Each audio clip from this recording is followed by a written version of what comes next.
नमस्कार. अवधूत चिंतन श्री गुरुदेव दत्त. समर्थ सेवेकरी बंधू भगिनींनो, आज आपण संसारामध्ये असताना अनेक प्रकारच्या समस्या, अडचणी आपल्याला येत असतात आणि त्यावर आपल्याला मार्ग जर मिळत नसेल, जर कुणी मार्गदर्शक गुरु मिळत नसेल, खूप उपाय करूनही आपल्या समस्या ज्या आहेत त्या सुटत नसतील, तर फक्त एकदा आणि एकदाच तुम्हाला श्री गुरुचरित्र ग्रंथ पारायण करून पाहायचा आहे. मैत्रिणींनो, अतिशय खूप छान अनुभव आपल्याला येतो आणि दत्त महाराज आपण असलेल्या संकटातून आपल्याला त्या संकटातून नक्कीच मार्ग दाखवतात. नमस्कार. पाटील स्कॉलर्स या चॅनेलमध्ये आपल्या सर्वांचं खूप खूप मनापासून स्वागत आहे. मैत्रिणींनो, स्वामी पुण्यतिथीच्या निमित्ताने आपण काही सेवा करणार आहोत. तर ही सेवा म्हणजेच गुरुचरित्राचं पारायण करणं खूप आवश्यक आहे मैत्रिणींनो. तर मला वाटतं प्रत्येक स्वामी सेवेकऱ्याने या सेवेला सुरुवात करायला हवी. श्री स्वामी समर्थ या षडाक्षरी मंत्राचा आपण दररोज नित्यनेमाने जप करत असतो बघा, नित्यसेवेमध्ये. तो का करावा किंवा गुरुचरित्राचं पारायण आपण कोणत्या समस्येसाठी करावं या संदर्भात पूर्ण माहिती आजच्या या व्हिडिओमध्ये मी तुम्हाला सांगणार आहे मैत्रिणींनो. तर व्हिडिओ स्किप न करता पूर्ण पहा आणि जर व्हिडिओ आवडला तर चॅनलला लाईक आणि सबस्क्राईब करायला विसरू नका, म्हणजेच असेच नवनवीन व्हिडिओ तुम्हाला पाहण्यास मदत होईल. तर मुळात आपण काय करतो बघा, आपण आपल्या मूळ कुलदेवी किंवा कुलदैवत हे जे आहे ना, यांना विसरतो. यामुळं काय होतं, त्यांचा आशीर्वाद आपल्याला मिळत नाही आणि कुलदेवी कोपलेली राहते आपल्यावरती. पितृदोषाचा त्रास होतो, तसंच अनेक प्रकारचे शारीरिक मानसिक त्रास होतात. वास्तुदोष होतो, भूमिदोष होतो आणि वाईट शक्ती त्रास देतात आपल्याला. म्हणून आपली काहीच चुकी नसताना प्रारब्धवश काही त्रास होतोय, आपल्याला काहीच कळत नाही, सारखं अपयश येते. अशा वेळी आपण काय करतो बघा, तर भोंदू लोकांचा आधार घेऊन आपली फसवणूक करून घेऊन बसतो.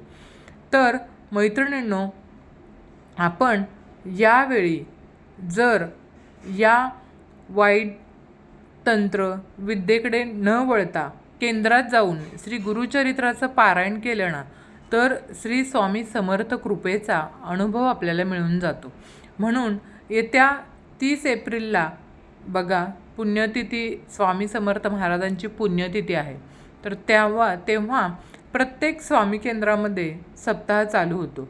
आपण श्री गुरुचरित्र पारायण हे श्री स्वामी समर्थ मठामध्ये किंवा केंद्रामध्ये जाऊन करायचं आहे, कारण सामूहिक सेवेचं फळ आपल्याला अधिक मिळत असतं.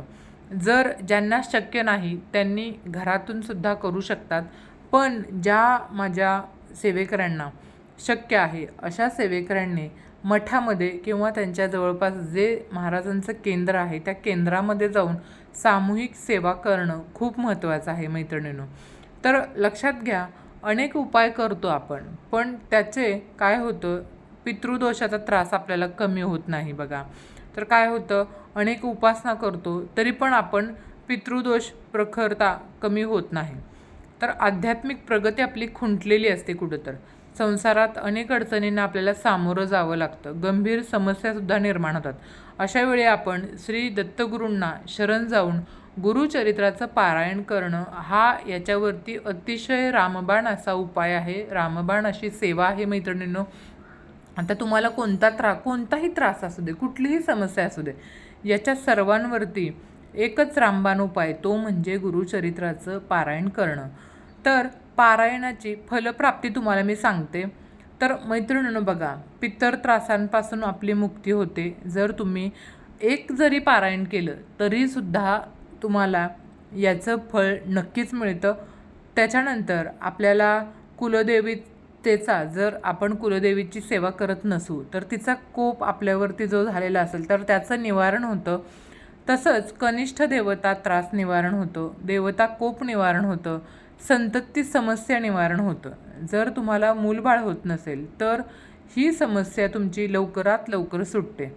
तसंच मानसिक शारीरिक समस्या आपल्या ज्या काही असतील, पती पत्नीमधील समस्या असतील, मग घटस्फोट असतात, कोणाकोणाचे घटस्फोट होणारे असतात, तर ते घटस्फोट होणंसुद्धा या सेवेमुळं टाळलं जातं मैत्रिणींनो. तसंच पितृदोषापासून होणारे सर्व त्रास निवारण होतात. म्हणून येत्या 30 एप्रिलपासून प्रत्येक स्वामी भक्तांनी गुरुचरित्राचं किमान एकतरी पारायण आपल्या घरामध्ये करायला हवं.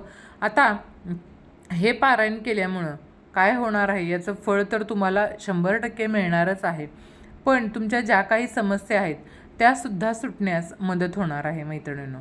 तर लक्षात घ्या, आपण स्वामींच्या नित्यसेवेमध्ये गुरुचरित्र पारायण किंवा आपण स्वामीचरित्र सारामृताचं पारायण करत असतो आणि त्याचबरोबर आपण 11 माळी श्री स्वामी समर्थ या मंत्राचा जप करत असतो. आता जे स्वामी सेवेकरी आहेत पहिल्यापासून त्यांना माहीतच असेल की नित्यसेवा म्हणजे काय, ती कशी करावी. पण जे नवीन स्वामी सेवेकरी आहेत त्यांना माहीत नाही, त्यांना मला हे आवर्जून सांगायला आवडेल की तुम्ही श्री स्वामी समर्थ या मंत्राचा जप का करायचा आहे. मैत्रिणींनो, लक्षात घ्या की पहिली गोष्ट म्हणजे हा फक्त 6 अक्षरी मंत्र आहे, अतिशय लहान असा मंत्र आहे.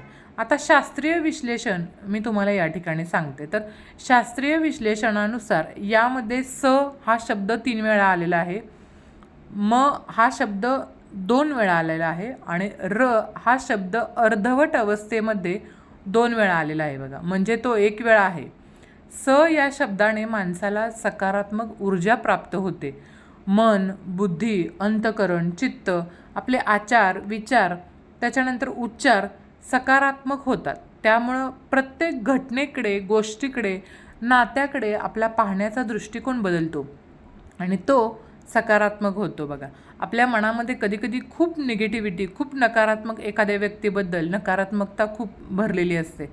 तर जर तुम्ही हा श्री स्वामी समर्थ हा अतिशय लहान छोटासा मंत्र दररोज नित्यनियमाने जप करत असाल ना, तर तुम्हाला तुमच्या आयुष्यामध्ये, नात्यांमध्ये नक्कीच बदल झालेला दिसून येईल. मैत्रिणींनो, म शब्द आधुनिक शास्त्राने असा सिद्ध केलेला आहे की म या शब्दाचा अनेक वेळा उच्चार जर आपण केला ना, तर आपल्या शरीराची उष्णता म्हणजे ऊर्जा किंचित स्वरूपात वाढते आणि त्या वाढलेल्या उष्णतेचा परिणाम आपल्या रक्ताभिसरणावर होतो. ते उत्तम प्रकारे सुरू होतं रक्ताभिसरण आणि रक्ताभिसरणाचा लाभ आपल्या सकारात्मक ऊर्जेला मिळतो आणि त्याला एक शक्ती प्राप्त होते. त्यानंतर येतो तो म्हणजे र हा शब्द. आता आपल्याकडे राम या शब्दाचा अर्थ लावताना रमनते इति रामा असा लावलेला आहे. म्हणजे रमनते म्हणजे काय, गुंतून राहणे, रमणे म्हणजे एका ठिकाणी स्थिर राहणे, म्हणजेच एकाग्र होते, म्हणून र शब्द आहे. सकारात्मक ऊर्जेला रक्ताभिसरणचा जो फायदा होऊन आपलं मन हे ईश्वराच्या चरणी एकाग्र होतं. म्हणूनच श्री स्वामी समर्थ या मंत्राचा जप आपल्याला करायचा आहे. दिवसभर कोणालाही ऐकू जाणार नाही अशा मनातल्या मनात तुम्ही या मंत्राचा जप करत राहिलात ना, तर तुमच्या जीवनामध्ये अशी एक वेळ येईल की तुमच्याकडे पाहण्याचा लोकांचा दृष्टिकोनच बदलून जाईल. तुमच्यात झालेला जो बदल असेल ना, तो विचारांचा असेल, आचारांचा असेल किंवा उच्चारांचा.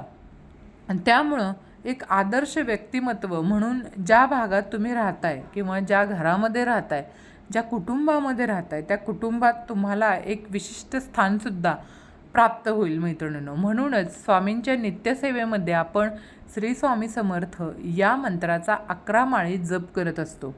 तर मैत्रिणींनो, कुठलीही समस्या यासाठी रामबाण उपाय म्हणजे गुरुचरित्राचं वाचन आणि दररोज स्वामींची नित्यसेवा करणं हे आहे. प्रत्येक स्वामी सेवेकरांनी मला वाटतं मनापासून ही छोटीशी सेवा करायला सुरुवात केली 30 एप्रिलपासून, तर निश्चितच तुमच्या जीवनामध्ये बदल घडलेला तुम्हाला दिसून येईल.